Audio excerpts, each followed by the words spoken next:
Hey Max, how you doing? Can you hear me okay? Audio coming in okay for you?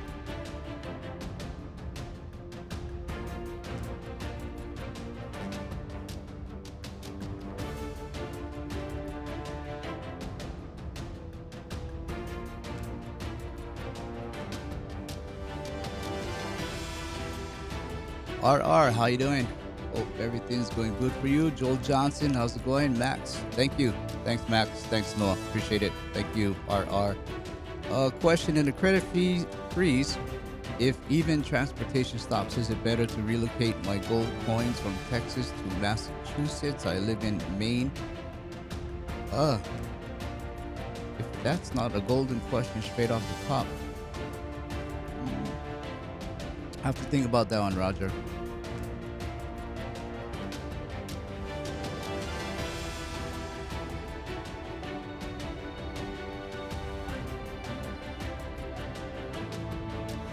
Yeah, Roger, got to think about that one. But I think in any case, it's always good to have some of that with you. Keep some with you, and then it's also a good idea to keep some away from you or in a safer place.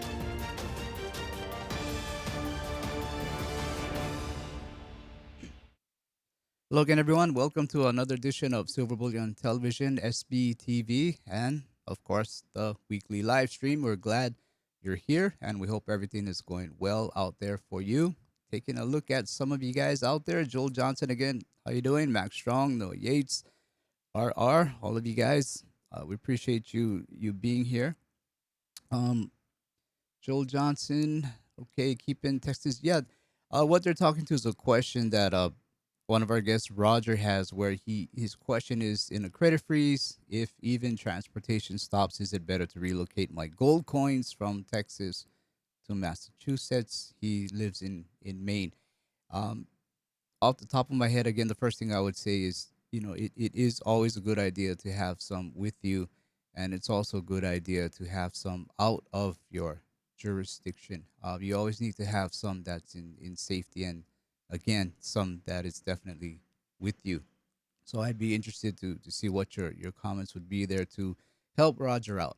But again, nonetheless, I appreciate you all being here, and if it is your first time here, or if you haven't already done so, please do subscribe and go ahead and click on the bell to be notified on new updates and give us a thumbs up if you like what we do. Again, we really do appreciate your support, and you can always find us on social media. Our website is silverbullion.com.sg. Facebook, Silver Bullion SG. Again, SG is because we are located in Singapore. Twitter, Silver Bullion PL for private limited. The audio versions can be found on bit.ly/SBTV iTunes or /SBTV Spotify. And again, do join our crisis tracker group on Telegram. We always try to put out some information for you guys to take in and digest in your own way and in your own time. And a lot of times it is things that we talk about, but heading to the first one, our website, silverbullion.com.sg, we are undergoing some changes right now. So if you were to go to the website more than likely is going to be down right now. So, no worries. Everything is fine. Everything is okay. It was a scheduled uh it was a scheduled downtime that we were going to have to do because of the changes and updates that are gonna be happening with the website. And I do hope that once it's complete, everything is going well and you folks will appreciate the changes that have been made. So again, no worries. The website www.silverbullion.com.sg is down right now, or maybe down right now due to scheduled updates and changes that we're doing with the website. So again, no worries on that. So again, one more time, taking a look at some of the comments out there. Um, Full name, morning, morning. How you doing? Again, it's probably, well, it's either morning or night wherever you're at. So again, we do appreciate you being here. Let's see, silver. I keep some small bills just in case. All my gold is fractional. Yeah, there's always a good argument. Do you keep fractional? Do you keep full ounces? Do you keep larger sizes? It's always a good argument, a good debate, and there's I don't think there's really a right or a wrong. I think it just depends on how you see things panning out as future unfolds. And let's hope it's a nice unfolding. Thomas Toops, how you doing? Glad you're here. Gary D. I don't think I've seen your name before. Welcome aboard. I appreciate you being here. Jeff 702, how you doing? Noah Yates. Jeff 702. I don't think I've also seen your name as well before. So again, welcome aboard. Thanks for coming on. Let's see. Vaults are being audited. That's actually a good thing. Vaults should be audited. We went through our one of our audits, our year end audit last year, late December, and I tell you, it's a big job. I mean, auditors will go through uh, parcels. They'll go through the gold and silver, and it's they're making sure that what people say is there is really there. So if you do store, make sure that vault you're storing with, they do have audits. For us, we have them 4 times a year, so we're pretty active with audits, and it's again, it's a good thing for you folks. Okay, so let's see, 6 p.m. in California. Yeah, it's right about dinner time, right? People still eat dinner at 6, or is it just the older guys eat dinner at 6? Hustler of Carcosa, how you doing? RR. Well, yeah, the Fed. If you're speaking of the Fed, definitely the Fed should be audited. That's for sure. Pablo Pina, how you doing? Who and why for audits? Is it for governments? I guess if you're talking about the Fed, or if you're talking about the gold, I think that's for everyone. Everybody needs to know if it's there or not. If you're talking about people who store in vaults, that's more a, a personal thing where you want to make sure the companies you store with are being straight up with you. They're on the up and up, and what they say is yours is really there, sitting there, and is yours at any time you need it. So it's an important thing. Thomas Tubes, I audited my own vault and discovered that I didn't have as much silver and gold as I like to. Sounds like the same vault I have. My vault never has never has enough. But I tell you, when you go into gold and silver, it's one of those things over time you find that maybe the price may not be that important, but you do sleep well, and you do definitely feel a lot safer. One thing that's not making me feel a lot safer is the Fed balance sheet, though. So if we want to run over and take a quick look at that Fed balance sheet, and I tell you, we saw a V, which is now turning into what some guys want to call a hockey stick. It's really starting to morph into a different shape. And where is it? It's so bad they don't even want to show us. Okay, let me try and refresh this and see what's going on with the Fed balance sheet, why it's not popping up. Okay, here we go.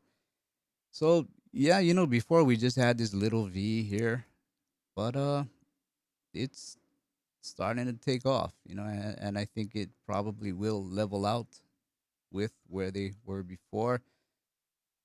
Probably looks like maybe first quarter this year, but we'll see again how that unfolds. But that balance sheet is definitely getting or growing, I should say. And even if you go and you look at those repo reports, um, it's just amazing. This is going back to Friday. A reverse repo. Reverse repos should normally be small numbers. So here you go. Here we have not even quite 1 billion. So that's where we should be. Small numbers on reverse repos. On the other hand, the repos, yeah, they're continuing to grow, or they're continuing to be there. They haven't gone away. The Fed is still there servicing these repos. 23 billion, 17 billion. The mortgage repos are the ones that do concern me, though, because they seem to be growing. Not all the time, but they do seem to be growing. Again, on Friday, January 10th, 24 billion on the Treasury side. Fed took in 24 billion on Treasuries. They took in 24 billion on mortgage-backed security. So again, this is the one that concerns me. But the repo market is still very much alive, very much active, and the Fed vice chairman, he had something to say about it. Um, he says the Fed's Clarida says economy is in a good place. he doesn't see inflation rising, or he does see inflation rising to 2%. So this is Richard Clarita, Vice Chairman of the U.S. Federal Reserve. So he said last week that the central bank's current monetary policy stance was appropriate and remained accommodative, but indicated that the Fed was flexible if the outlook to the economy materially changed. Clarida said the economy was in a good place and there was no reason that this expansion cannot continue. Okay, we got that, right? There's no reason that this expansion cannot continue. Delivering his remarks at the Council of Foreign Relations in New York. If this is the first time you ever heard up that word, Council of Foreign Relations, go ahead and look it up. I'm not going to get into this one because this is definitely an entire show on its own if you folks know about the Council of Foreign Relations. But nonetheless, two things here. No reason that the expansion cannot continue, and he's talking to the Council of Foreign Relations. He also highlighted that the strength of the consumer, nothing that the savings rate was around a 20-year high and the U.S. households were less indebted than before. Since the 2008 financial crisis, the banking system was also much better capitalized. So the strength of the consumer, how you guys doing out there? Everybody doing fine? Lots of money to spend? I guess it's what he's saying. Everything is all great and doing well. He does see inflation rising to 2%, but the risk was to the downside. He conceded that the puzzle was why inflation has persistently stayed below the central bank's target for the past decade. And he goes on and on and on a bit, but I'll leave that question for you guys to answer. Where he's puzzled. He's puzzled as to why inflation has persistently stayed below the target rate of 2% for the past decade. I think you guys will have an answer for this guy. But anyway, let's go back and check those comments. Fed monetized debt at 60 billion a month. They are really they're really doing it. And but again, this is not QE, right? We can't call this QE, but they're still monetizing the repo market. Uh, let's see. They're going to push their luck until the world reaches a happy moment. Probably, Hustler, you probably got that right, Nameless. I don't think that's true. Almost any legitimate dealer will give you within a few percent of spot, and through private sales, you can get spot or better. I guess this is referring to maybe somebody who's buying gold and silver.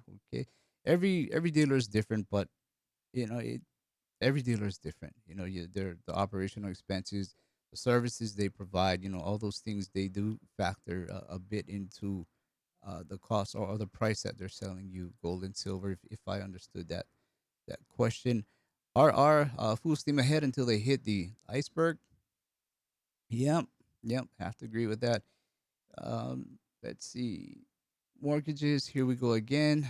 Stated income loans on rise again. That is true. That is true. I've come across some articles on that. Map of Tassi, how you doing? How you doing, my friend? Good to see you here. Legion of Legion of Doom, more like it. Okay, okay. The Fed trading desk will be the band that played on. Yeah, I mean, you guys, you're definitely up to speed and beyond. You're ahead of the Fed. You guys definitely know what's going on, and that's a good thing. So always try to share what you know with your colleagues, friends, coworkers, family, and you know, they may not always agree with you, but it's something you got to keep sharing with them and provide examples for them and try and get that point across. And someone who does know the banks pretty well, he knows what's going on pretty well, is James Rickards, where he wrote an article from the Daily Reckoning where he says central banks are pushing for negative real interest rates. This summer, yeah, I think a lot of us know he was in Bretton Woods last year, along with a host of monetary elites to commemorate the 75th anniversary of Bretton Woods Conference that established. This thing is right in the way. Anyway, established an international monetary system after World War II. But he wasn't. there just to commemorate the past. He was there to seek insight into the future of the monetary system. So one day, he says he was part of a select group in a closed door off the record meeting, I'm assuming with the Federal Reserve and European Central Bank officials who announced exactly what you can expect with interest rates going forward and why. And they included a senior official from a regional Federal Reserve Bank and senior official from the Fed's Board of Governors and a member of the ECB's Board of Governors. Okay, so far, he's surrounded by people in the know. And Rickards goes on to say that he can discuss the main points, which was essentially that. Hang on, let me give this little thing a head fake here. Okay. They essentially came out and announced that the rates are heading lower and not just by 25 or 50 basis points. They said they have to cut interest rates by a lot going forward. They didn't officially announce that interest rates will go negative, but they said that when rates are back to zero, they have to take a look or a hard look at negative rates. Reading between the lines, Rickards goes on to say they will likely resort to negative rates when the time comes. Normally, forecasting interest rate policy can be tricky, and he uses a number of sophisticated models to try to determine where it's heading. But these guys made his job incredibly easy. So Rickard says it's almost like cheating. Um, go down a bit. Let me see. Real interest rates, the real interest rate is the nominal rate minus the inflation rate. So you might look at today's interest rates and think they're already extremely low, but when you consider real interest rates, you'll see they're substantially higher than the nominal rate, and that's why the real rate is important. So if you're an economist or analyst trying to forecast markets based on the impact of rates on the economy, you need to focus on real rates. So again, Mr. Rickards, he does surround himself with good people. You gotta admit that, or people in the know anyway. And he's saying we're gonna head into negative rates, and so we'll see how that happens. I mean, I surely hope we don't. I mean, I think if we start going too low again, you're going to see a lot more risk taking in the market. That's going to put the market in more of a dangerous situation. But we'll see what Rickards is talking about and how that unfolds. So let's see. Some of the where we at? Precious metals, precious silver, are okay. Took me to okay. Nothing like having an upwardly speculative precious metals portfolio. Okay. Uh, check out John Williams shadow stat. John Williams, I tell you, he does these stats old school, and he's not a guy who's going to cherry pick and just throw in the metrics that make things look better. He does it old school. He puts it all in that pot, and if you don't like the taste of it, he's not going to sweeten it up for you. He's going to tell you what things are and where we're at. So John Williams, I'd say he's a treasure. He's getting a bit up there in age, and I think anybody who can interview him, including us, we should always try to get him on. Real good guy. True that, from 300 to 1500 pure spec. Okay. Equities only up 18% in 2019 if you include quarter four of 2018. Yeah, Jim Hendricks, true equities are up, but again, the reasons why equities are up, absolutely debatable. And I think a lot of guys will even tell you the fundamentals as to why they're going up just are not making sense right now. So it is something, another thing that we have to keep an eye on. Nameless, almost everyone is screaming from a mountain to buy precious metals now. Uh, yeah, you may think it's funny, but I tell you what, do you have house insurance? Do you have car insurance? Do you have life insurance? Do you have all of these types of insurance? Why do you have them if you never get into a car wreck? Why do you have them if you're healthy or whatever it may be? You have them because you want them there when you need them, and that's the same for precious metals. A lot of us see it as money insurance, and it rightfully could be called money insurance, and that's the reason why we buy it. We don't just buy it for price. We buy it because we understand what's going on with the financial system. When things are going to happen, we don't know, but that goes back to your insurance. You don't know when you might get into a car accident, so you get your auto insurance ahead of time. So, where the laughter is in it, not sure. I don't think. people preparing or understanding about insurance. I don't think it's really something to I mean, it's a laughing matter because we all get insurance ahead of time. We all do, and that's again where I say we are pretty much all in the same boat. We understand what's going on. Okay, so let's see, silver retard 50,000 gold. Uh, yeah, that's the world will be screwed. Full name. Sorry, I have asked three times. Sorry, I must have missed it. Do you absolutely, absolutely buy silver?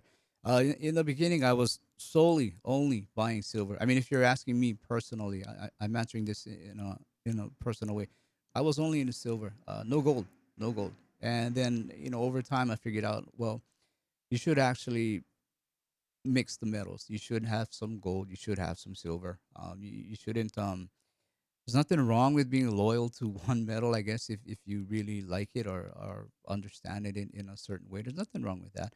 And there's nothing wrong with, balancing it out. So, it, it's a good thing.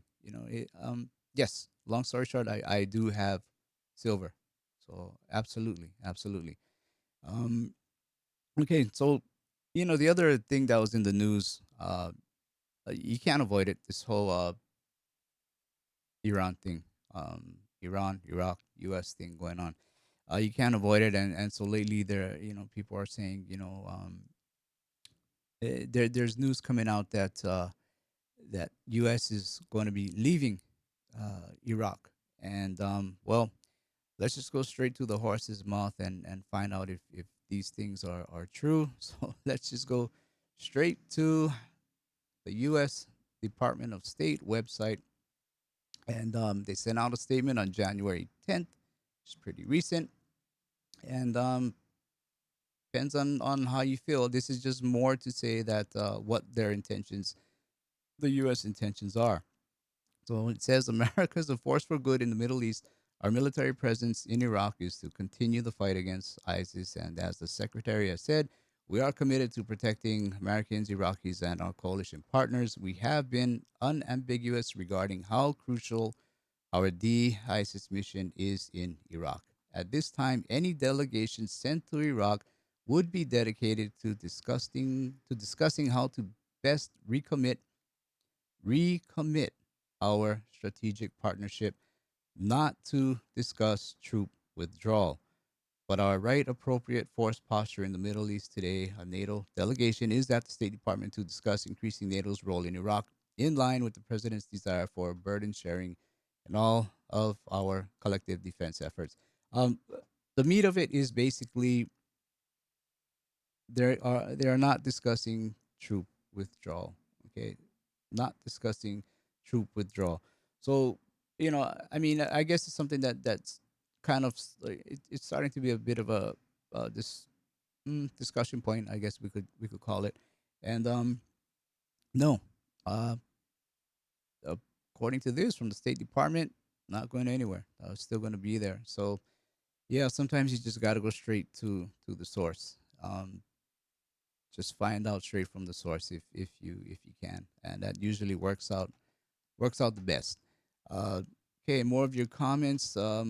Let's see. Should gold be priced to include having to be tested to see if it's real? Um, IBJI. You know what? That's a great question.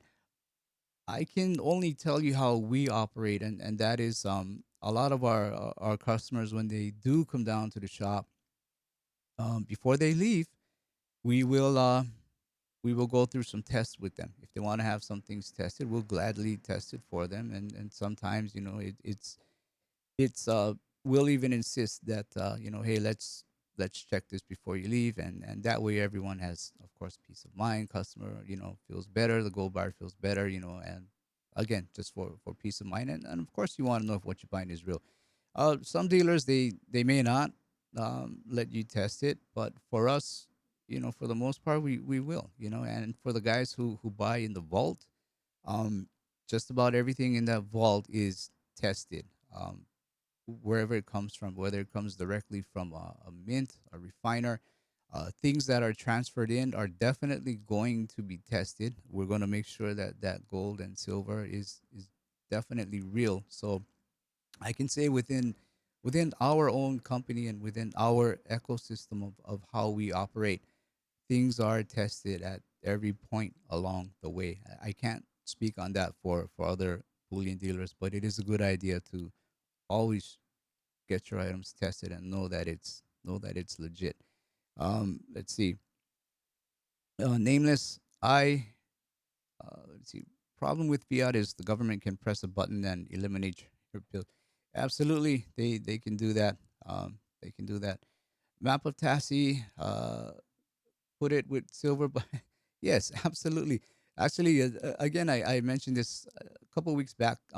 Had the pleasure of meeting him, and very interesting guy. Map of Tassie, very interesting guy, and he's got some pretty cool plans. As to what he's about to do, and we're glad he switched over and came to us. He was with a different company, and he came over to us, and I think we're having a great relationship. So we appreciate him coming over, and he's the insight that he's given, and just the smarts and his opinions, and it's been a pleasure to have him on board. Let's see. Pastor of Carcosa, Singapore is a pretty safe place to vault your metal. Absolutely, and that is because of the jurisdiction that Singapore provides, and the other part of it, though, that with what makes Singapore safe, or with what makes Singapore safe, is again the jurisdiction, but also when it comes to vaulting, the vault is entirely owned by it's entirely Singapore owned and registered. So we have no affiliations with the U.S. There are other vaults they have, or they're tied into companies that have affiliations with U.S. companies, and it's for me, that's something you should be concerned about, because if you're going to store it overseas because you want that jurisdiction of a place like Singapore, you should also make sure that the vault you're storing in is entirely Singapore owned and registered. So that way, it makes you even more safe. Otherwise, the point of the jurisdiction of Singapore, if you're still tied into to a foreign company, like the U.S., uh, it may not go as far as you hope it to go. I mean, it again, to the safest way is to just go with a company that's entirely Singapore owned and registered. That way, you add another layer of safety for your vaulting, for vaulting your gold and silver. Um, okay, so another article I wanted to take a look at is from Bloomberg. So let's hope it still loads, because Bloomberg, they like to let you take a peek at it for a day or two, and then it disappears on you. Uh, so this article that came out was from Bloomberg again, and it says the article is basically saying companies are rushing to borrow cheaply while they still can. Let me scroll down a bit. Companies around the globe, they're concerned that heightened tensions between the U.S. and Iran could roil bond markets and are rushing to borrow cheaply while they still can. Investment grade firms have sold more than 61 billion of notes in the US through last week, double the same period of 2019. And in Europe, investment related and junk bond sales, including company and country debt, broke a 79 billion euro weekly record set a year ago. Borrowers from around the Asia Pac region sold more than 28 billion in dollar notes this week, a record start. Goes on to say the companies have reasoned that it makes sense to sell bonds now when conditions are still good and demand is strong. If the Iran situation were to worsen and sentiment turn, then borrowers may end up paying more and demand for riskier assets will wane, said a fund manager. And no matter what condition comes next, it will be likely to be less good than it is now. So let me scroll down a bit. Let me take a look at this chart. Uh, okay, so it's getting cheaper to borrow. We're just at about, I guess they're just still under 3%. Okay, so moving on. The high volume of U.S. investment grade bond sales this week could translate to slower activity later in January, which is typically one of the busiest months of the year for borrowing. Wall Street strategists broadly expect blue chip companies to sell around 5% fewer dollar denominated bonds this year than last year on a gross basis as they cut their overall debt levels and take advantage of comparatively lower yields in Europe. And in the near term, many companies are close to posting quarterly results, which limits how much debt they can sell for now anyway. Let me read one more paragraph. Some of the major issuers this week in the U.S. included American Tower Corp, a company that leases out space on cell phone towers, which sold 1.5 billion of notes in two parts.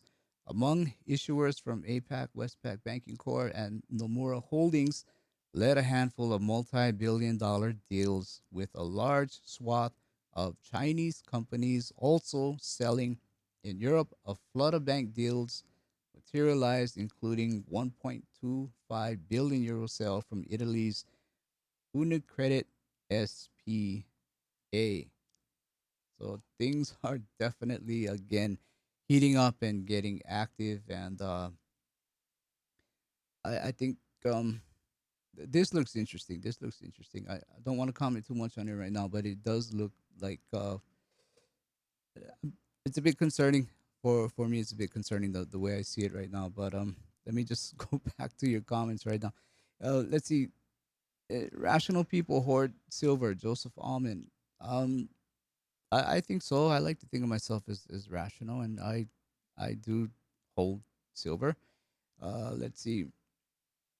Uh, Mapotasi, you can email SB and they will reply. Yeah, we definitely will reply as long as it's stamped and on their list. You're good. Okay. Uh, we're most boomers into silver at the age under 40, or is it something someone goes into later in life? Rusty Shackelford. I tell you what, Rusty, that's a pretty good question. Um, I think a lot of guys they don't boomers understand silver because when we were kids, I'm not exactly a boomer, but I can say when even when I was a kid, my mom would sit down on the bed with me, open up that piggy bank, and we would go through coins, and she would explain to me what dates I was looking for, and she explained why those dates were important because they had silver in the coin. And so I think boomers understand this. They grew up with these coins, or they were at least still very young, and probably their parents went over these coins with them, and so it's the older generations that understand the coins and the silver being in the coins. Um, Younger people, I think it takes time and it depends on the road, the paths that they take, and eventually, I shouldn't say eventually, some will come across sound money. And one of those people was JB Cortez, which is still a pretty young guy. And we had him on this past week, and he's JP Cortez is from the Sound Money Defense League, and I'll just say it now. If I slip out, if I say J.P. Morgan, it's a slip because I'm talking about J.P. Cortez, which is a very very different young man from the person at J.P. Morgan. It's just too implanted in our brain. After J.P., we say Morgan. So if I do say that, I'll apologize now. But J.P. Cortez came on last weekend from the Sound Money Defense League, and I think he did really well, explaining about his definitions of sound money and whatnot. And, he talked about these things from a young person's perspective. And that was really refreshing for me. And I hope refreshing for a lot of us to see a younger guy understanding what sound money is. And in fact, that's really the second part of the show where we are going to talk about sound money. And JP Cortez is also in there. Uh, let's see. Let me go through a couple more comments and then I'll get into the second part of the show. Um, Let me see. Hustler of Carcosa, my only disappointment with the PM industry, 30 years now, he says, is that they price processed or minted and assayed material at unprocessed Dore spot rates. It's irritating to explain to dealers. E- mm, yeah. Well, part of that also is because that the paper market controls. I mean, I'll say, in my opinion, the paper market controls the spot price, and so you're not really getting the the true price. Yeah, I think because even what miners are getting it out of the ground at, it's fairly close, or even um, I I think they are now making money, but for a while they weren't. The spot price was below the actual cost price for miners. So again, that paper price is something that it depends. If you like ETFs, you love paper gold. If you love physical, you don't like paper gold. But still, you got to wonder why that paper price, in my opinion, controls the physical price. Um, so I talked about JP Cortez and how we're gonna go into sound money. At first, I thought it was, okay, this is kind of a so-so topic to talk about until I read a hearing, congressional hearing back in 2012, which of course Ron Paul was there at that time, and I read this hearing, and I'm like, hey, this thing, it kind of it shades into a different area, and we'll talk about that different area that it shades into that no one really knew or understood at that time.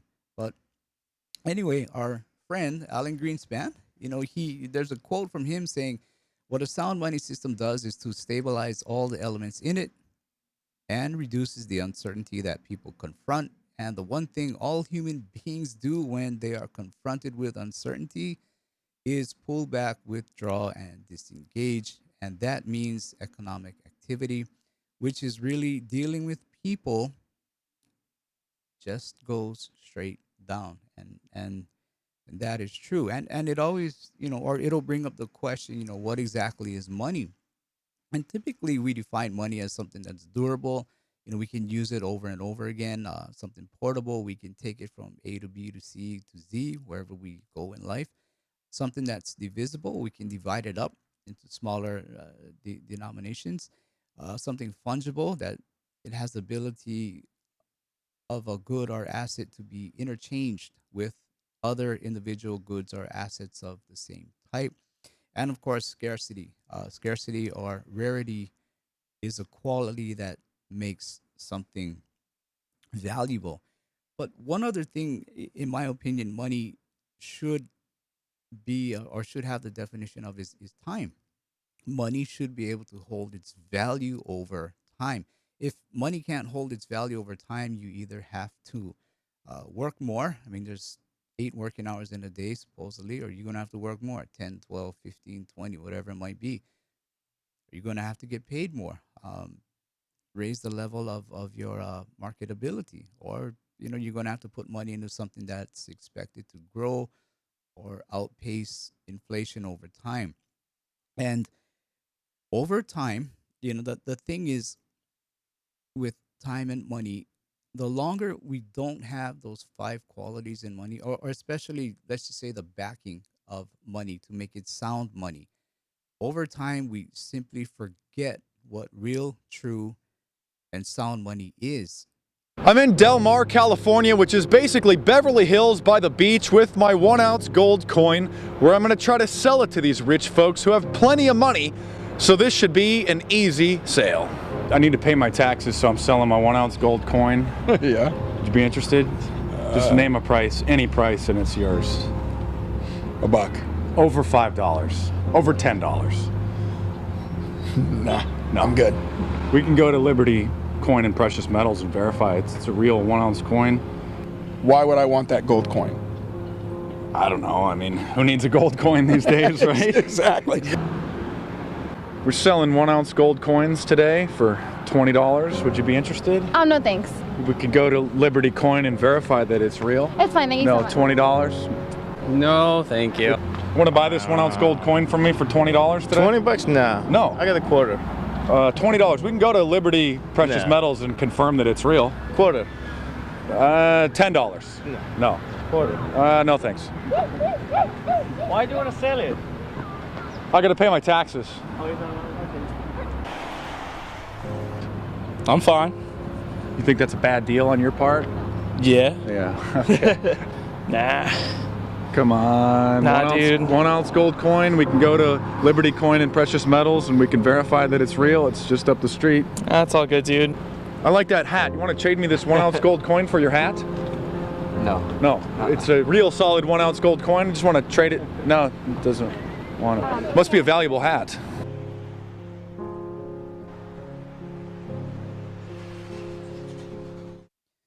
Okay, so anyway, we get the picture. What happens there is he goes into that coin shop, and the guy gives him, I think it was $1,600 for that gold coin. And that's one of the things when we don't have sound money, we don't understand and we forget, and we go through, we basically go through life without our money really having some type of backing in some ways to it. But anyway, things like gold and silver are what makes sound money. If we say we need sound money, then it means we don't have sound money. If we say we need a safe haven in uncertain times, then it means our money just may not be a good store of value to get through those ups and downs. Money works, I'll say only works if we have confidence in it, or if we trust the institutions handle handle and create it. And I want to play one more clip from Mark Dice. If you had your choice of a free silver dollar or a free $5 bill, which one would you choose? Gee, a $5 bill. Why is that? Because it's like $4 more. You don't want the silver dollar weighing your pockets down? Absolutely, definitely. Too heavy. Who wants to be carrying a pocket full of silver dollars? Go, yeah, definitely. Well, 5 is better than 1. So you'd rather have the $5 bill? Yeah. Silver dollar is just too heavy? You don't want to be lugging it around? No, it's not worth as much. The silver dollar is not worth as much as the $5 bill. Right. I'd do the silver dollar. Well, you would. Why is that? I don't know. I like the way it looks. Any other reasons for that? No. Just like the way it looks. What's the value difference between the two, do you think? Silver dollar versus the $5 bill. What's the value difference? Well, $5 worth $5. Silver dollar's worth $1. So what's the value difference then? Well, the Five minus one. yeah, it's probably $4. $4 difference. Like that. $4 difference. Yeah. If you had your choice of free silver dollar or a free $5 bill today, what would it be? How many ounces is the silver dollar? That's a 1 ounce silver dollar. $5 bill. How much is the 1 ounce silver worth? Well, pure silver's about $28 spot, I think. So you'd rather have the $5 bill versus the $28 spot coin? Yeah, because you can't sell that like pure silver. You'd have to smelt it down and then find someone to buy it. Because no coin shop's gonna just give you cash for this silver coin. It's that hard to unload. You may, but I think you take the $5 cash in hand, more than the chance that a pawn shop takes the $5. $5 bill. $5 bill. Why is that? Because a silver dollar is only worth $1. What do you want, a free $5 bill or a free silver dollar? Your choice. I don't want either, thank you. You don't want either. Why not? Okay. So sadly, I think we all get the point again. What was interesting about this one was you even had older guys who probably knew that there was silver really in the coins before. They weren't even interested in 1 ounce silver coin. Was kind of interesting that one guy, younger guy, he knew what the spot price of silver was, but still he didn't want it. He knew that it was more than a $5 bill, but he considered the $5 bill to be something that is easier to circulate, and that's why we call it currency, and that's why we have or tend to have a difference between how we define money and currency. But anyway, this is why it was pretty good to have JP Cortez on from the Sound Money Defense League, and he gave his definition of what sound money is. To me, sound money is money that isn't really prone to severe appreciation or depreciation in purchasing power over the long term. And so this is the important part. All of this is happening. It has to maintain purchasing power while being subjected to these self-correcting processes that are kind of inherent in a free market system. So the process of sound money creation isn't really a process of creation at all, right? So sound money doesn't come about through the whims of central bankers or central planners, but rather it's discovered by the market. Okay, so according to JP Cortez from the Sound Money Defense League, is he right? What will the market claim to be sound money? will it be gold, silver, cryptocurrencies, backed cryptocurrencies, or something else that we may not know what it is yet. And so again, if JP Cortez's definition is right, again, are we looking at gold and silver? Are we looking at cryptocurrencies, back cryptocurrencies, or something else? So let me take a look at your comments. I know you guys have been going off on the people on that Mark Dice interview. So let's see. I need a scotch. Hastor of Corcos. Corcos, I need a scotch. Okay. RR, I'm depressed now.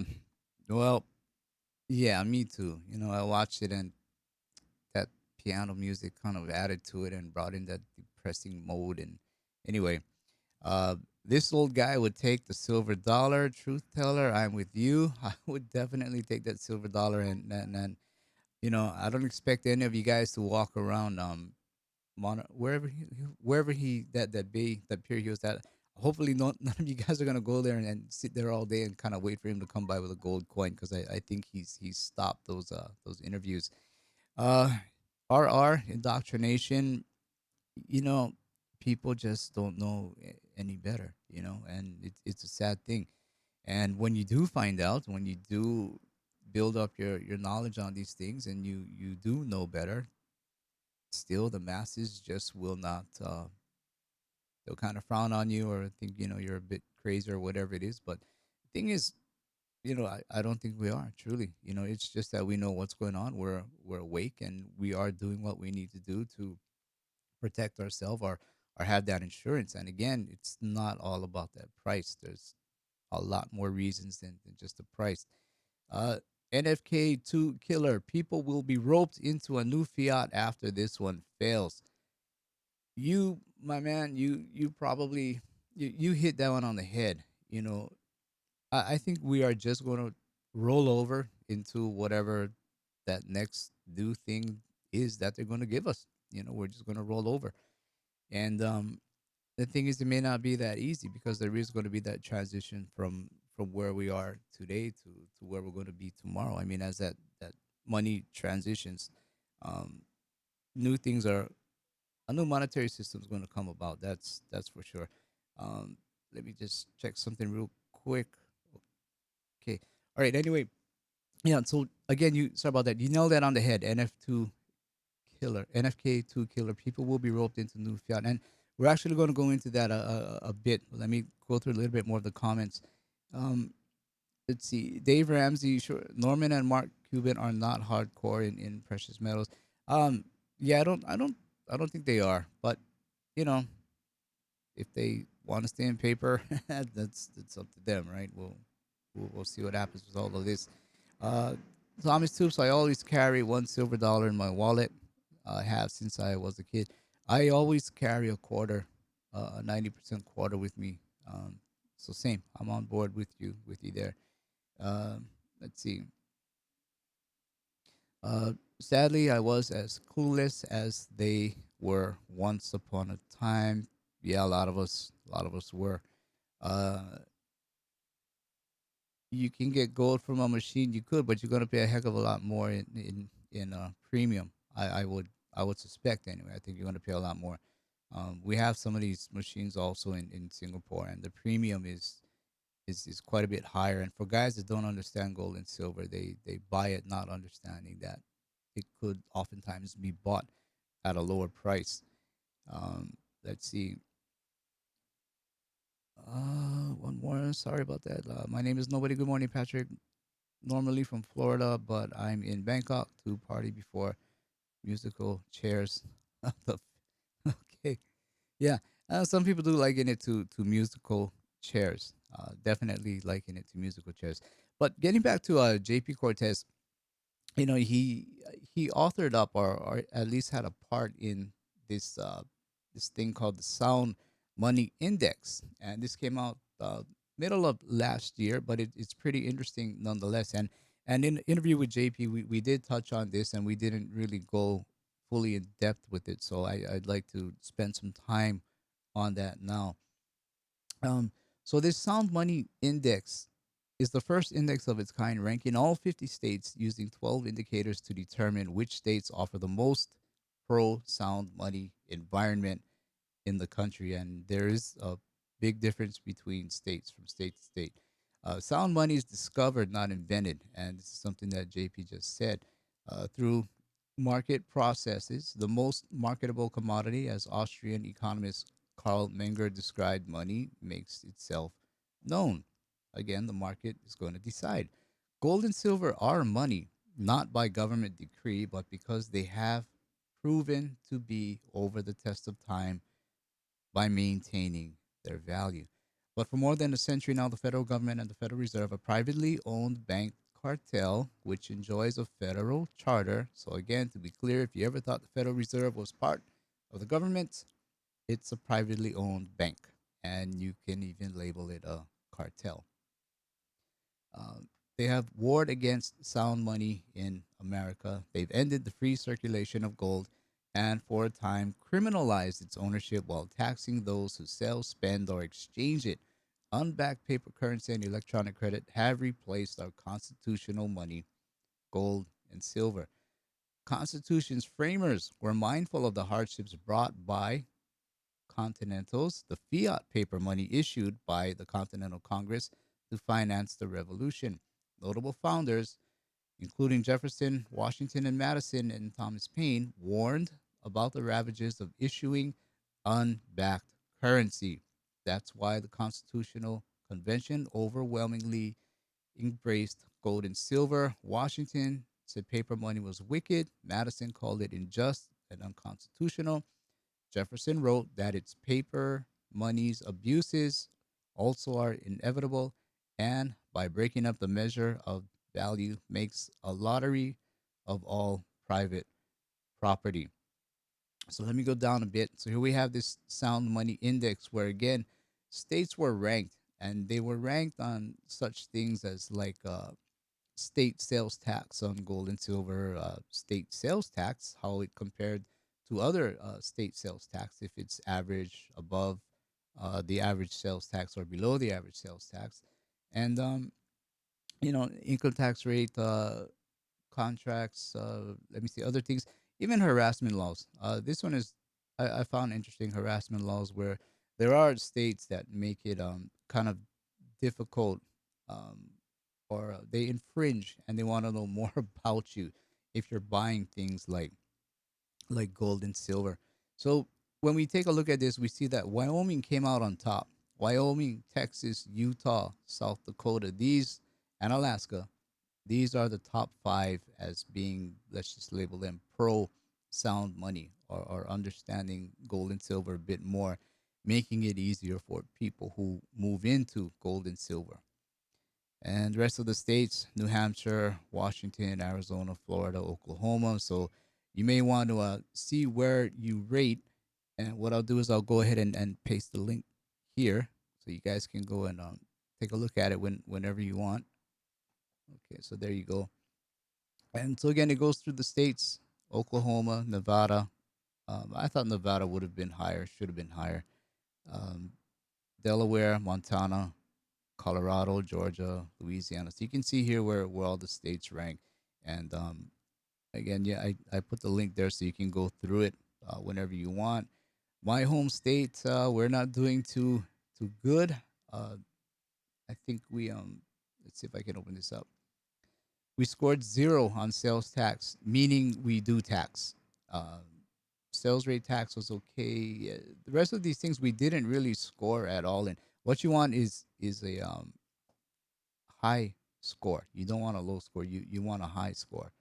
And so let me close this up, and we'll go through the methodology here, where state sales tax on gold and silver, there were 16 possible points. So gold and silver coins, you had 8 points if there was no sales tax in your state, 4 points if there was a partial sales tax, and 0 points for full sales tax.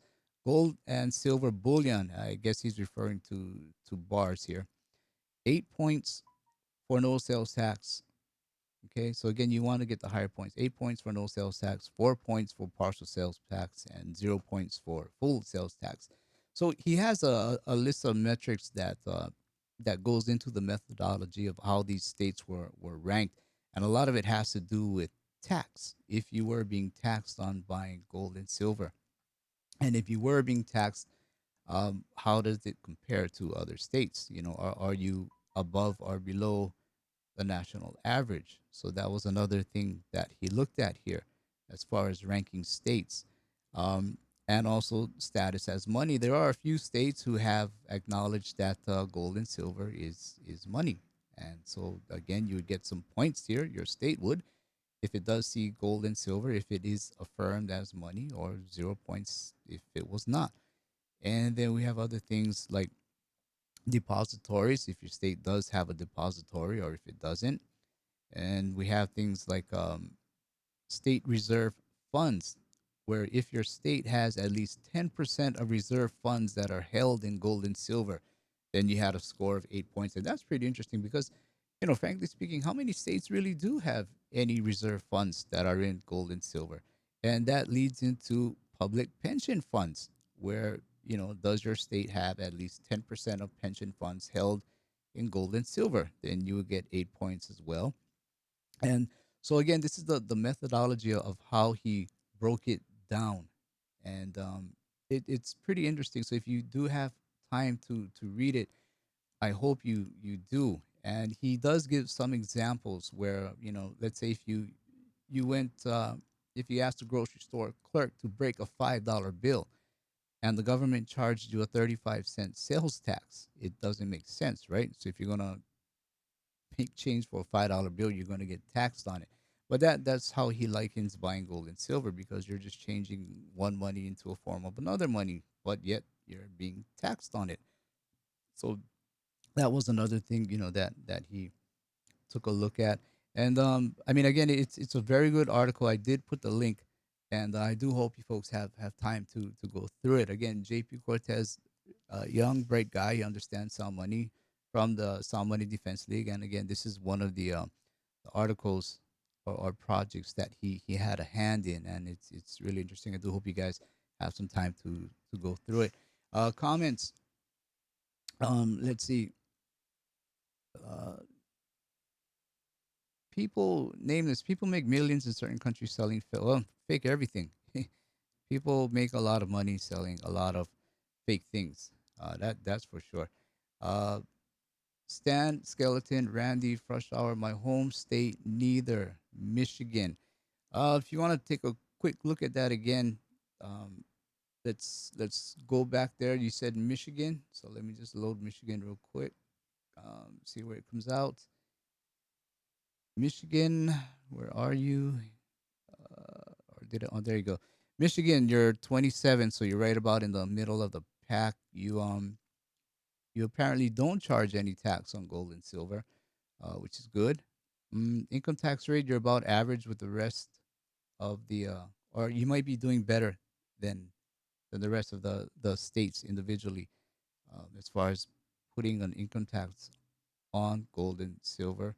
Um, Status as money? Nope. Michigan does not see it as money. You don't have any in the reserve funds, no gold bonds, pension funds. You have zero harassment laws. Looks like you are starting to question people who buy gold and silver. So Michigan, Stan Skeleton, Randy Fresh Hour. That's where Michigan's at right now. Um, okay, so let me get back here with you guys. Uh, let's see. Not to mention his penthouse plastered in gold. Maybe that means nothing. Home state. Let me just go through this real quick. Okay, so let me go down a bit and catch up with you guys. Uh, Thank you. Oh no, not so bad. Yeah, not so bad. Michigan is not so bad. It's in the middle of the pack. So let's hope Michigan can do better. Let's hope my home state of Hawaii can obviously do better. So, you know, let's just see how these things pan out. SCTPC.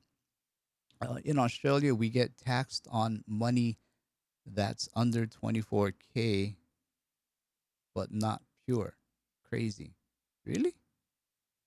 Okay.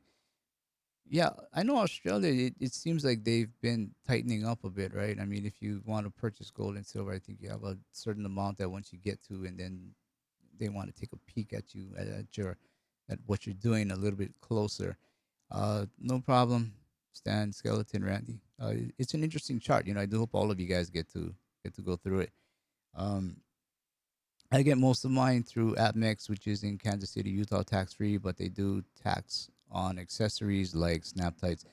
AppMex, I think we may be speaking to Ken Lewis again in the future from AppMex. So yeah, we'll have a chat with him, and we'll probably bring this up from the Sound Money Defense League as far as different states and how they what's their solution for shipping things over to different states.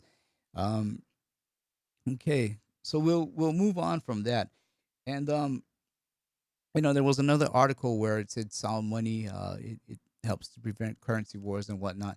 But what I want to do is get over into this. It's a PDF. It's from the 112th Congress, and this was at a time when Ron Paul was still in Congress. So what I want to do is take a look quickly here. Actually, we may be here for a while because there were a lot of things that came out, and it's very very relative to today. So okay, so this was a hearing back in 2012, right here, 2012. Okay, Ron Paul was there. We have Barney Frank, all of these guys. His name may sound familiar because of Dodd Frank. Um, what this was, it was a hearing back in 2012 where they didn't put much emphasis on the Federal Reserve itself, but rather on money. The issue of what it means, what our history is like on money, whether we can have parallel currencies. Remember this word now, parallel currencies. This was back in 2012.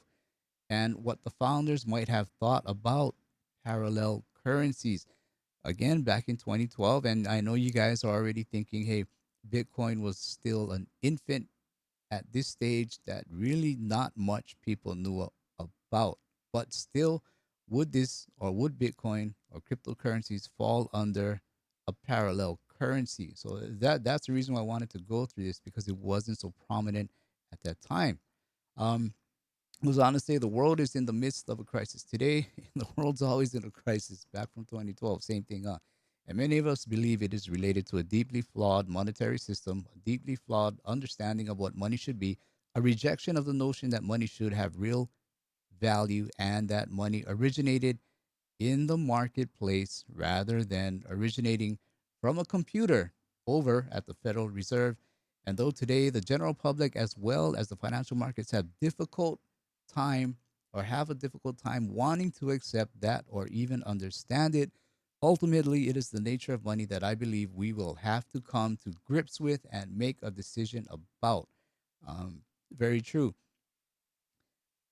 We want to talk about parallel currencies. Parallel currencies, concurrencies circulate next to each other. And I think the answer is rather clear. They are doing it all the time internationally. Currencies are circulating all the time. And in the computer age, they adjust their values rather quickly. But the question is, can we have parallel currencies within the United States? Would it be legal? Does it contradict the Constitution? What would the state's role be? So there are questions about parallel currencies that these guys wanted to discuss. It's a 25-page report, and I did highlight a lot of things, but I'm hoping to even though I highlighted some things, maybe skim through some of them because I don't want to. Otherwise, this thing can get pretty long. Um, so let's see. We are not going to walk away, and all of a sudden, the world is going to say, that makes a lot of sense. Let me back up a bit. We have an absolute monopoly control over money and credit. They are managing a money that they can't even define. And then they wonder why we have chaos in the marketplace. I see a time coming where there will be a response to the problems that we have, a response that I will endorse, and that is for monetary reform. But it won't happen because of our hearing today. I know we are going to have a great hearing and a great testimony, and there will be lots of words of wisdom, but we are not going to walk away and all of a sudden the world is going to say, you know what, that makes a lot of sense. We have to deal with this. The one thing I'm convinced of with the current system that we have, because we don't deal with the issue of money, is the financial system worldwide is going to get a lot worse because they are not admitting the truth of what is happening, because the system that we have had for so many years and so many decades that it's encouraged a system of horrendous debt. So let me move on a bit. Uh, we Let's see. Hang on, sorry about that. Okay, the phrase parallel currencies tends to sound rather novel and experimental to us today living in the US. However, most people in the world are using parallel currencies today. US dollars or euros are accepted in trade in goods and services, and in a lot of countries that suffer from low quality domestic currencies, the largest corporations finance themselves with dollar denominated debt. The government of such countries themselves issued dollar denominated government bonds by the end of World War II. US dollar, which had been considered an emerging market currency in 1900, had proved to be the most reliable currency in the world. Okay, so let me move on a bit. So we're talking about parallel currencies, which are obviously alternative currencies. There's a word we all know. Um, the issuance of, I'm here now, the issuance of alternative currencies within the U.S. can run afoul of what are collectively known as legal tender laws, both de jure and de facto.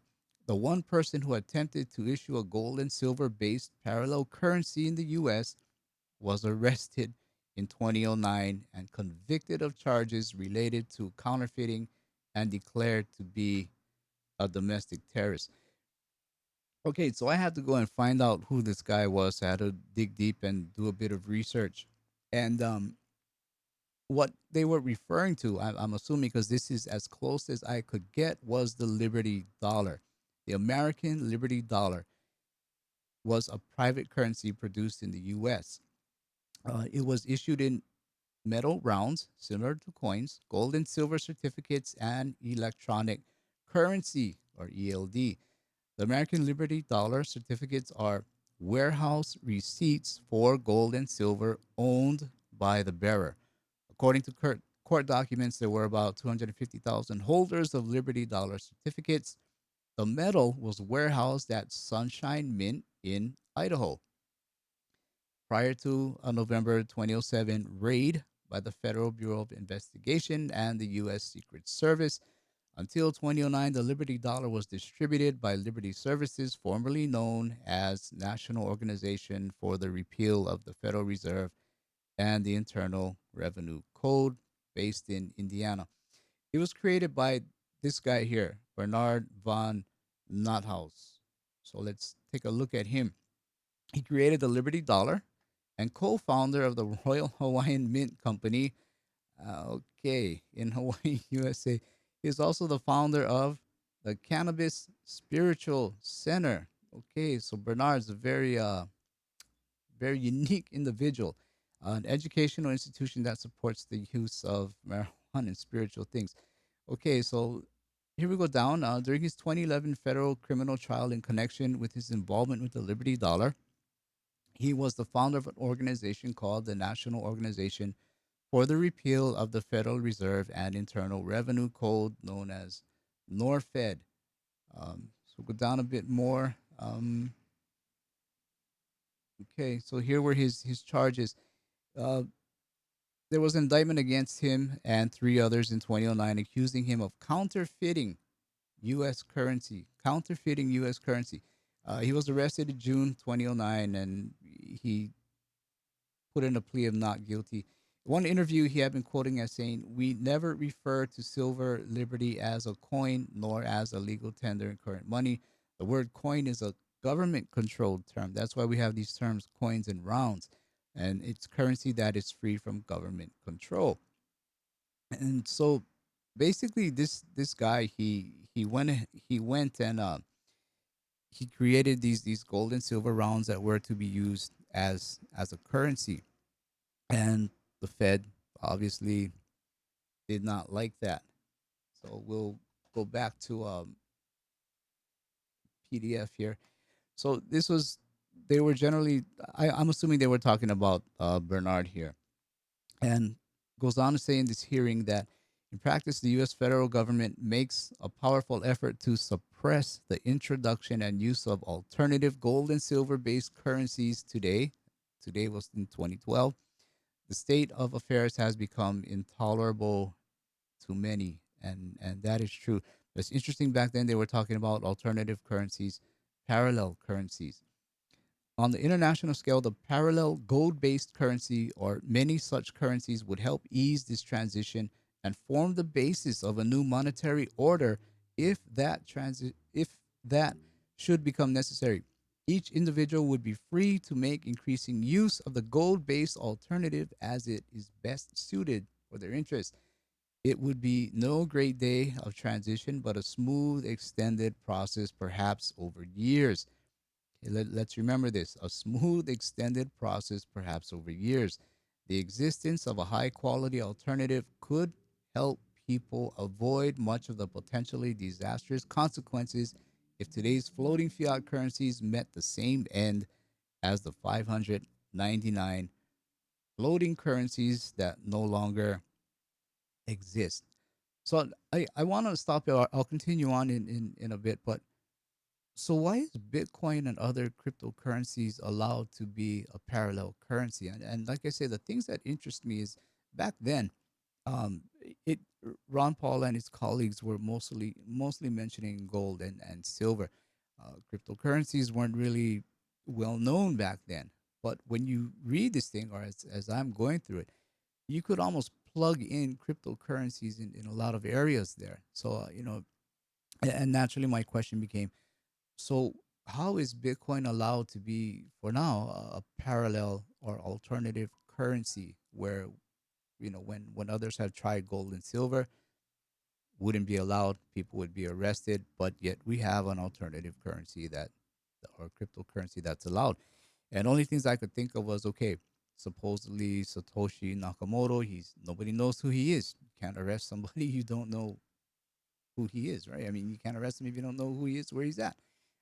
The other thing, because maybe cryptocurrency is not backed by gold or silver, so for now they have to let it go. I mean, I don't know. I'm just assuming these things. I'm speculating, but I find it pretty interesting. So I just want to take a look at some of the comments here. Let's see.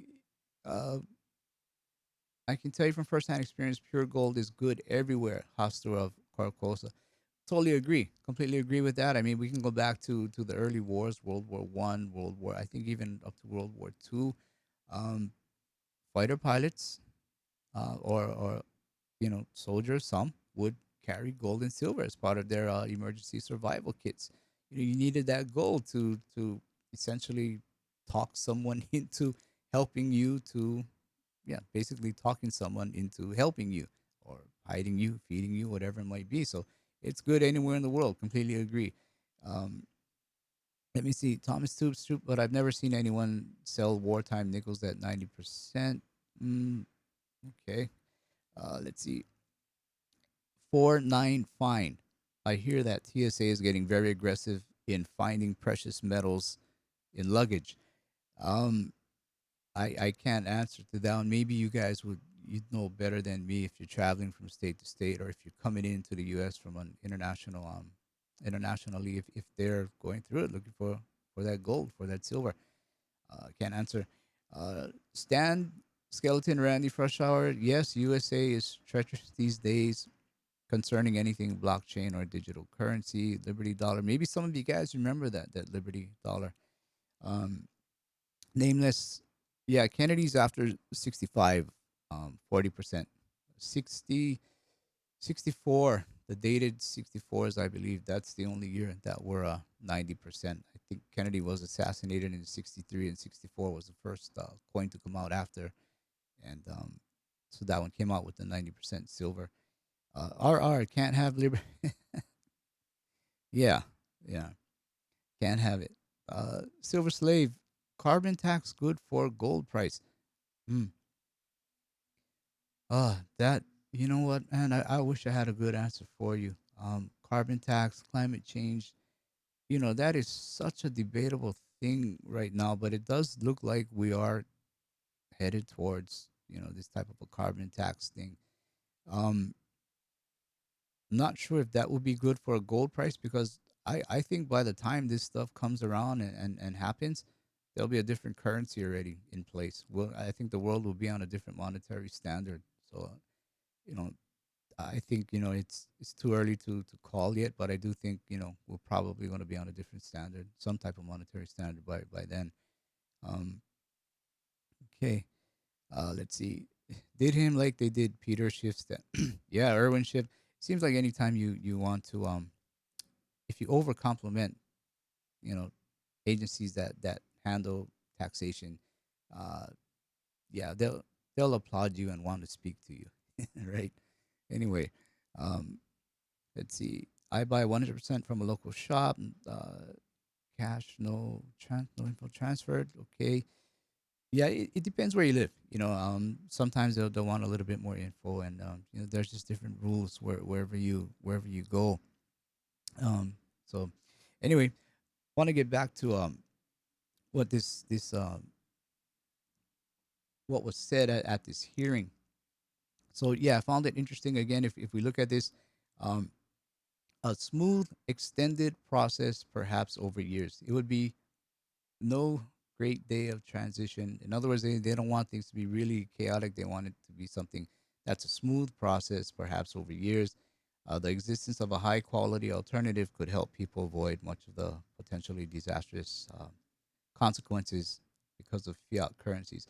So this is where you could almost pretty much plug in cryptocurrencies, but again, it's just at that time cryptocurrencies weren't as well known, and so it raises the entire issue as to whether it's desirable to have government managing a monetary and banking system at all.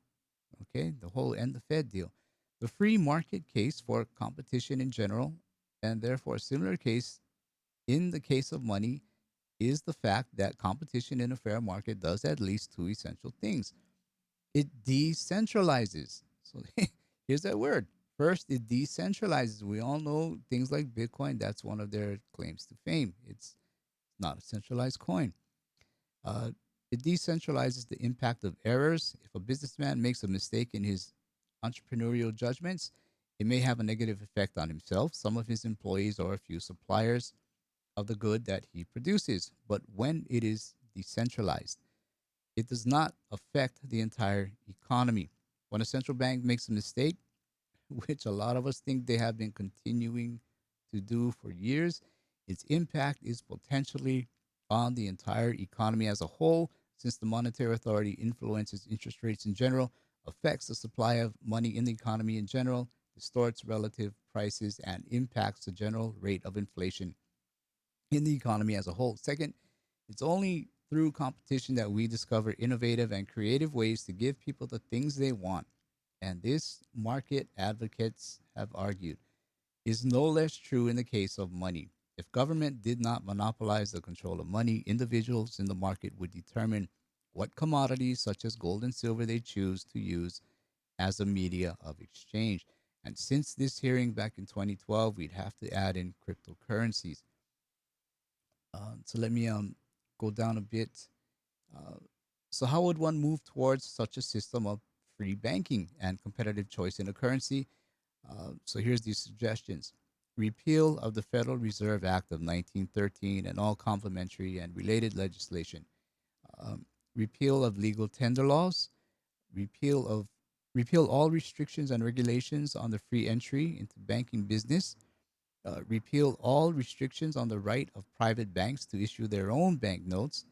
Repeal all federal and state government rules, laws, regulations concerning bank reserve requirements, and abolish the Federal Deposit Insurance Corporation, otherwise known as the FDIC. This is the U.S. Entity that insures people's deposits. Any deposit insurance arrangements and agreements between banks and their customers and between associations of banks should be private, voluntary, and market based. In the absence of government regulation of this type, we would naturally move towards a system of competitive currencies and free banking. So again, these guys are making a whole lot of sense from back in 2012. And again, it was about gold and silver, but you can pretty much slip in the words cryptocurrency. Um, so they even talk a bit about hyperinflation. Anyone who has traveled in a country that has been experiencing severe or even hyperinflation knows that, in spite of official legal tender laws, that is, the government declaring a certain money or its currency the lawful money, people start using alternative currencies that they view, given their circumstances, as having more confidence in shorter certain value.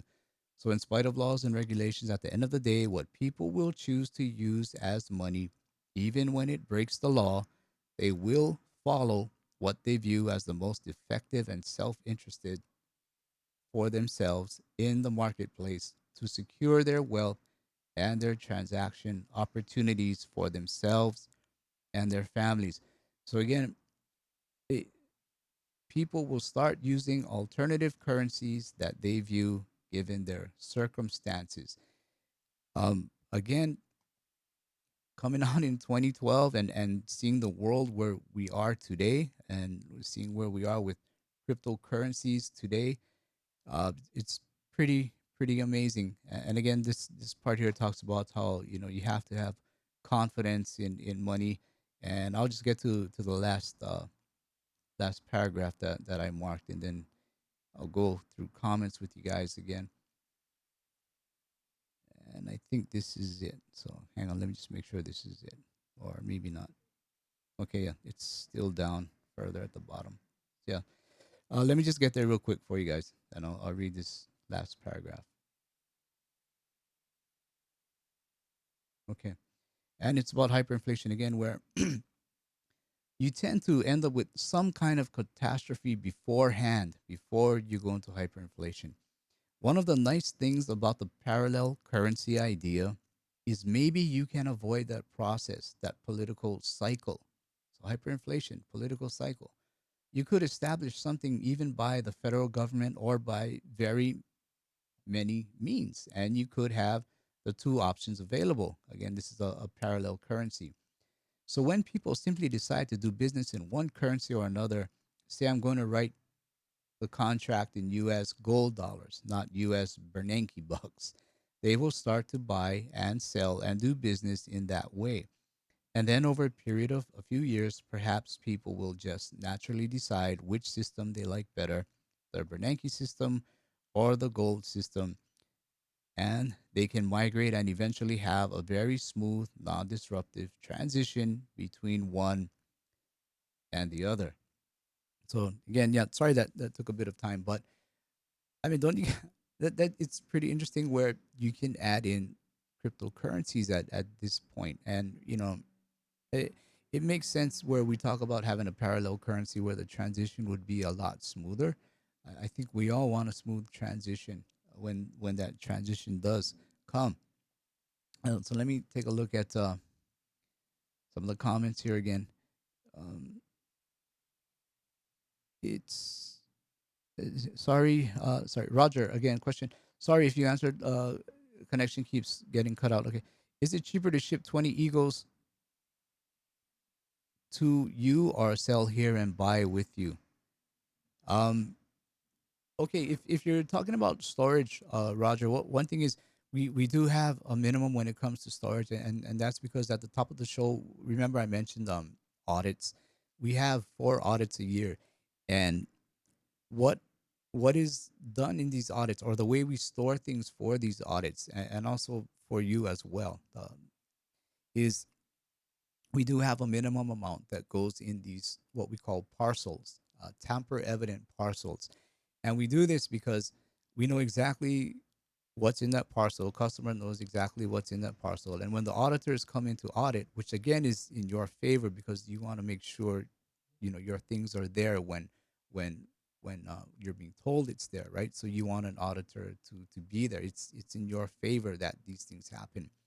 So when these auditor comes, can you imagine if the person storing has five five buffalo rounds, uh, two of another round, 10 of another round, three of this, four of that, then you can imagine the audits will take a very, very, very long time.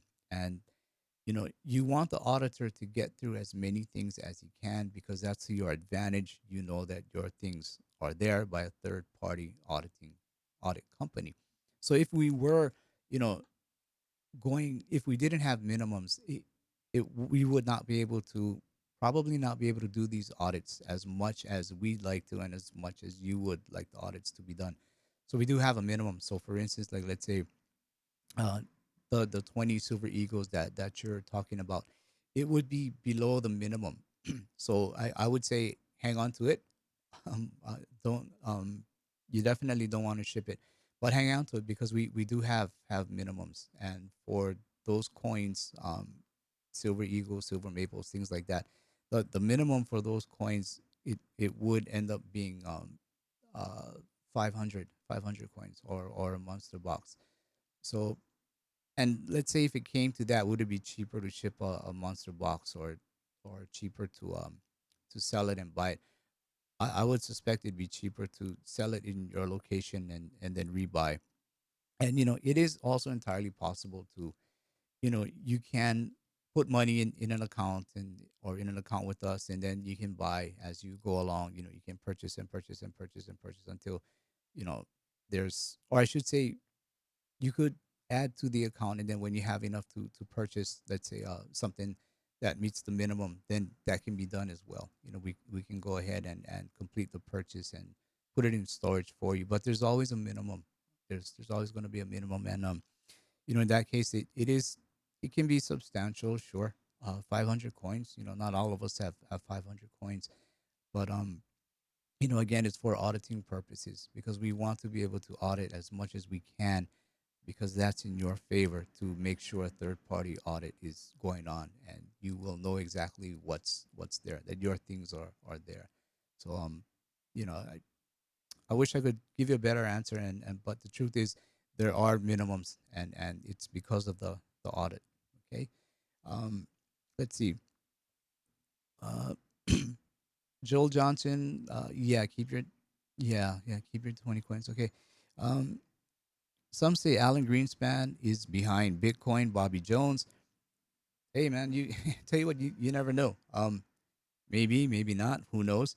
But again, what I find interesting is, you know, the people that tried for this parallel currency and they tried using things like gold and silver, they don't do very well. Um, the government doesn't like it. IRS doesn't like it. Uh, they don't do very well. And you, you gotta ask that question though. Why is cryptocurrency for the past 10 years or so, why is that allowed? And all these guys who have tried gold and silver, why is that not allowed?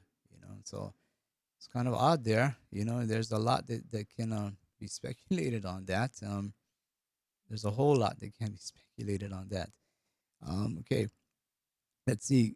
Bitcoin is an introduction to government crypto. They need to make crypto acceptable to the populace. Um, that's true. That's true. And but it also brings the question, will we ever go back to sound money, or will we ever get that parallel money? Or again, are we looking at some type of a gold backed crypto coming in, a government crypto coming in? Um, Whatever it might be, that the common denominator is we are going to change. I mean, I don't think there's anyone out there that'll tell you the same monetary system will be around for the next 50 years or 100 years. I don't think you'll find that guy. I think you're going to find people who will most likely say, yeah, we'll probably have a new monetary system. And so it will change. But what will it be? Um, Fed coin, Fed gold back coin, whatever it is, a one world government coin, um, whatever it is. I think the obvious place we're headed to is some type of money that can go on the blockchain, um, cashless even.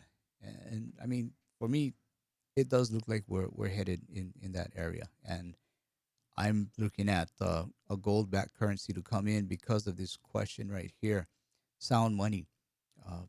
If we're going to change over, I think people are going to demand sound money, and that's where I think or this is why I think we may have some type of a gold back, silver back, commodity back type of a coin in the future. You guys are asking some really great questions here. Um, let's see, Mapotasi, correct. Minimum is 10 ounce bars, right? It's correct. Let's see, Fed coin. Yeah, well, you're free to stay in paper. You can stay in paper all you want. Uh, let's see, local regions each to their own stance. Could be. I mean, they talk about that. China's coming up with this coin already. Russia's coming out with this coin. Um, but a lot of countries are lagging. And if these countries are lagging and these are the only two guys out there or a few guys out there that actually have some type of a gold back, coin, um, you may see people gravitate towards their coin. So, this is something that, all central banks need to, speed up and be, I hate to say it, but they need to be in lockstep about this. Otherwise, something else can come about, something that we don't know of, and it may or may not be a good thing. Um, let's see. I don't think they're. I don't think this is from Hofstra of Corcosa. I don't think the government has a plan B. They're going to be forced to go with gold. Gonna suck from it. Yeah, that part there is it's a bit also a bit dangerous because if they go with gold, let's say government comes out, they have a currency, they back it by gold, they tell the world we have 8,000 tons of gold. You know, China might just come out and say we have 20 tons of gold, and you know how that saying goes: he who holds the most gold makes the rules. So that it can be it, it can also be a very concerning thing if that's their plan. It's really no plan at all. But anyway, Uh, I bet the UN is going to surface with a basket, or like you say, Patrick, with a Fed coin, but it'll not be USD. Yeah, correct. I mean the UN, if they did go with some type of basket of currencies, I mean you would suspect it would be something similar to SDR, which already has a basket of currencies. In fact, even the IMF is already saying they need to look at some type of a alternative or some type of a crypto coin. So, I mean, wherever you look, these are what people are saying, and if that's what they're saying, then you have to kind of understand that this is the thing that's probably going to happen. And what do you do? Well, if you look at what they're saying, and then if you look at what their underlings, the banks are doing, central banks are doing, they're buying gold. They're buying a lot of gold. So again, if these banks are buying gold, the most they have in 50 plus years, best be buying some gold too. And again, even use the ratio, buy some silver. When that ratio starts to close down, use that silver and get some gold at probably a cheaper price when that happens. But you know, again, this is what central banks are doing, and we gotta kind of follow what they're doing. And as they say, uh, don't do what they say, do what they do. So do what they do. Okay. A few more questions, and I'll be heading out. Um, Tiger roll, yeah, I don't like paper fiat. Uh, that the Federal Reserve can create $1 billion a day with a couple keystrokes. True. They want, then they give it to their friends and buy anything they want. Well, yeah, the thing about that is they give it to the banks, and you know, the banks, what they're, it's just not moving to the people. I think one of the few areas that is moving back to the people, and mainstream media doesn't like to say this, excuse me, but when that stock market goes up, if you have a 401k, your 401k has been going up. And in a way, if there is any type of so-called trickle down economics, that's it. Where stock markets go up, yes, the rich get richer, but it's also coming back down to the guys who are holding 401ks and things like that. So, in a sense, it is also helping the average Joe. It's helping all of us average Joes. And it's something you don't necessarily hear about. But I will say, if you do have a 401k, please check into opening up some type of a self directed IRA or precious metals IRA with that 401k. Check into it, see if you can do it, because as I say, when that stock market goes down, chances are your 401k is going to take a hit. And I'm talking about this from experience, and I don't want that to happen to you guys. So Anyway, I'll be wrapping this up already. I do appreciate the comments that you guys have put out here, even nameless. I appreciate your comments also. It's good to keep us all on our toes. We're all friends here anyway, right? We're all in the same boat together. Um, but I do hope that this was useful for us. Being that when we go back to 2012 and Ron Paul, as much of an advocate as he is for sound money, JP Cortez, sound money, uh, I like sound money as well. When you look at these hearings from yesteryear, you can almost fit in things like cryptocurrencies, and that was what I found interesting, and I hope it kind of opened up people to see that, hey, wait a minute, this we could all easily be going in that direction as well. So anyway, I do hope you guys have a good week ahead. You have a good night's sleep. It's getting late. I know I'm keeping you guys up late, especially on the East Coast. Dangerous times, definitely. um okay, anyway, we'll see you guys next week, and you guys take care of each other. As always, be a blessing, not a burden, and saddle up for what's coming ahead, and definitely silver up as well. And I'll see you guys next week. You guys take care of each other.